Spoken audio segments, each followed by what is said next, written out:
Well, I was out on the road grader all day, but when I come home, I had a plumb full mailbox. I'm curious to talk to the mailman. I'm sure he's pretty proud of how much he was able to squeeze in there. But there's some interesting stuff here. This is the kind of the thing I was waiting for was this sleeve for a 500. Now,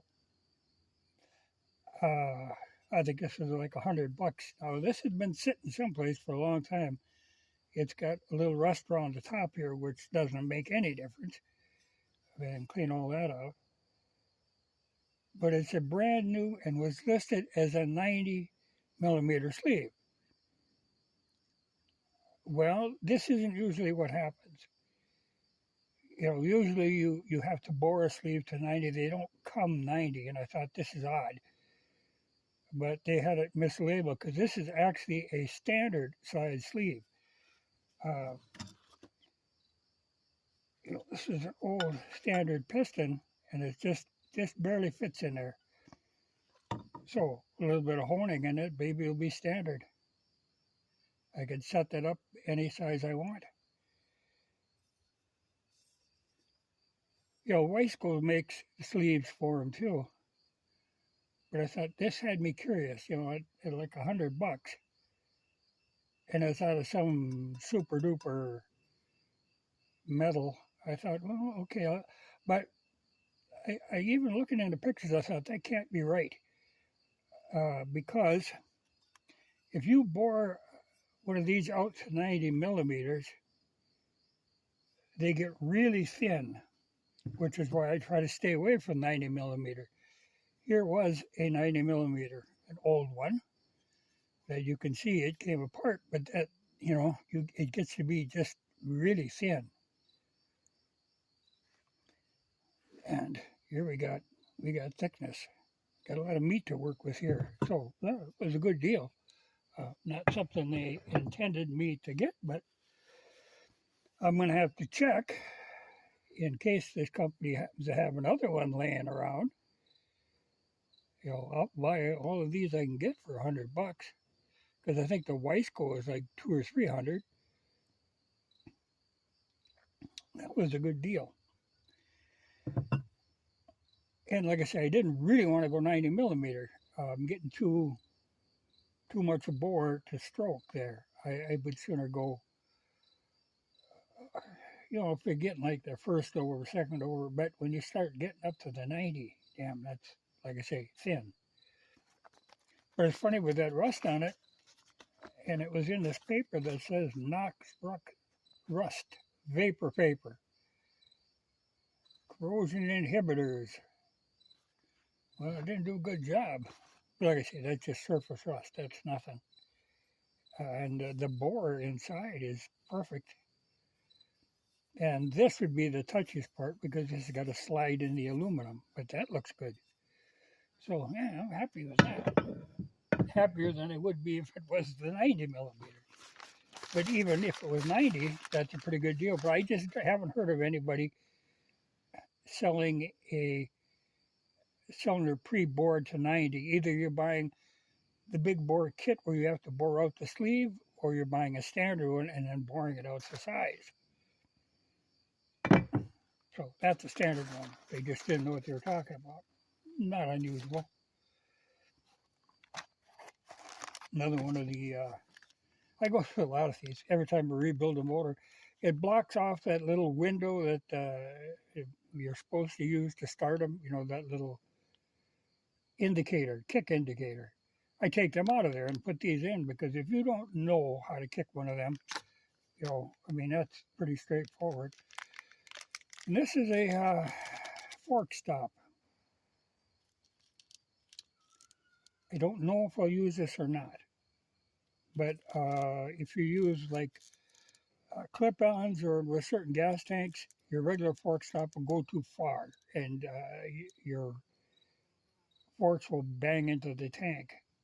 Or with clip-ons, the whole grip assembly will bang into the tank. So this is designed for clip-ons. Like I say, don't know if I'll use it. But if I do go with clip-ons, these are the bar end mirrors. Now, they aren't glass. They're some kind of metal. Now, I'm not a big fan of bar end mirrors, but the design of these is such that they can be used as a regular handlebar mount mirror, either under or over, anyway. Uh, Seems like a lot of options there for, I think it was like $20 for a set, but like I said, they aren't glass, but they would be legal to use. Mikuni throttle cable, just a standard Mikuni throttle cable.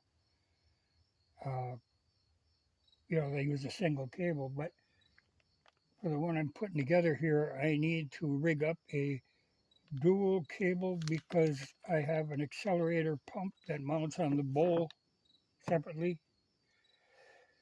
A couple chains, because on this particular bike I'm going, SR comes with 530 chain, XT has a 520 chain. Now, a not uncommon thing to do is to switch to a 520 chain on an SR. I won't do it on my street bike, but I will do it on this screwing around bike because the 520 has a wider range of sprockets available for it. Because I need to have the ratios, I need to be able to bring the ratios way up, and I can on the 520 chain. And the actual tensile strength is about the same. I thought this was funny too, because I had a special personal message from Julia Louis-Dreyfus about saving bees. Now this had to be, they had to get my name through the Arbor Day Foundation. I don't get a lot of junk mail, especially from Julia Louis-Dreyfus, but I thought it was funny because just yesterday, I'm not feeling particularly happy about bees. I was rolling up a garden hose and a bumblebee nailed me right on the knuckle. The bitch's been, the swelling is going down some, but itchy, and oh boy, she burned for a while there. But so, no, Dreyfus is not going to get any donation to save no bees. Got nothing against bees if they leave me alone. But he was on that garden hose, and I'm pulling that garden hose through my hand, and he must have come off and nailed me. This is another part of this project. This is an XT case. This is an SR case. Now, an SR has got electronic ignition. Otherwise, the cases are the same. But when they put the electronic in, then they didn't actually machine out the part that the point drive cam or gear goes on. So I have to cut like 40 thousandths off of that, then drill a hole this size to hold that point drive, because I'm switching to points on this for several reasons, but I'm not a big fan of electronic ignition. I do have it in my SR that I drive on the street, but it's a little different case there. It has let me down one time, and then I switched it out to a Hyperpack out of Australia that has a different advance curve, because the problem with them is you're stuck with the advance curve that's programmed into the chip. Well, the Australians dreamed up this heavy-duty unit with a different advance curve, so I'm leaving that on the SR, but like I say, I'm always a little leery of them. If I got points in something, I can always get it going. Electronic, when it's dead, it's dead. So I'm not a big fan of electronic, though I think it's always funny when people say, first thing they do on a vintage motorcycle, immediately put in electronic ignition for reliability. I don't consider that to be a factor. It isn't more reliable. There's less maintenance involved with electronic. But when it goes, it goes. And it's going to cost you $100 or $200 to fix it. no matter what. By going with the point ignition on an SR motor, like I say, I got to do the modification, the machining, but I can handle that. Then you have the mechanical advance, which is a much smoother curve to it. Most of the electronics will go, they'll jump degrees, they'll be bang, they've got like 3 stages, they bang, bang, bang, and they jump at a certain speed, and they make that jump. Whereas the mechanical is a gradual thing. And mechanical, you can play with them a little. You can change the springs, you can modify the weights, you can move your advance point around. It's just more customizable. Electronic is not. Well, like I say, I do have the electronic in the street SR, but I'm always aware. Let me down one time. It's always a possibility. And I know when I was working at the Harley shop, it first came out electronic ignitions on Harleys. Nobody went any distance without carrying the point plate and the flyweights, to convert it back to points if the electronic failed. Nobody trusted them, including the people that worked there. And if you went riding with a group, somebody in the group brought up that point conversion along, so you could always get back home. That's the only time I've had a breakdown on that SR was with that electronic, and luckily it was only like 15 miles away, but still, I find that annoying. So, for reliability, I'm going with points. Going with points, then I'll be using an XT side cover because they will bolt right on. It's the same, basic blockages that they didn't machine out their point part. The good thing about this, in the first place, they're magnesium. They're lighter than the aluminum cover that SR comes with.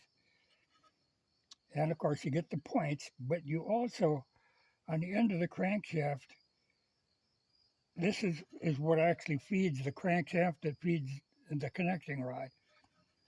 You can actually put a gauge on there and test the oil pressure right there. That's not available on the SR. Also, for timing, this little plug unscrews and you get a shot at the timing indicator. Whereas on the SR, you actually would have to pull your generator cover off. So all around advantages. It won't be this cover. This is one I have laying around. But I was using it to get my measurements for how far I have to machine that down, which is like 40 thousandths. Because, like I say, it's the same casting. They just didn't machine that part down. So I got to make that switch. But that's all easily doable with a fly cutter and a drill press. But that sleeve, I'm enthused about that. That's why I didn't, I really didn't want to go with 90 millimeter, but I wanted, I've got to put a sleeve in that cylinder. But if I can go with the standard, that's the way to go. Now this is, it's supposed to be normally a sleeve, and it would be plain cast iron. This is something else that they really bragged up. It's from, said Advanced Sleeve Company. Well, we'll see how advanced they are, see if it holds together. Yeah, that's Advanced Sleeve. They make a lot of sleeves for two-strokes, which are a lot more finicky about sleeves. So I'm hoping they know what they're doing. But I will have to check if this company happens to have another one. I wouldn't pass on that.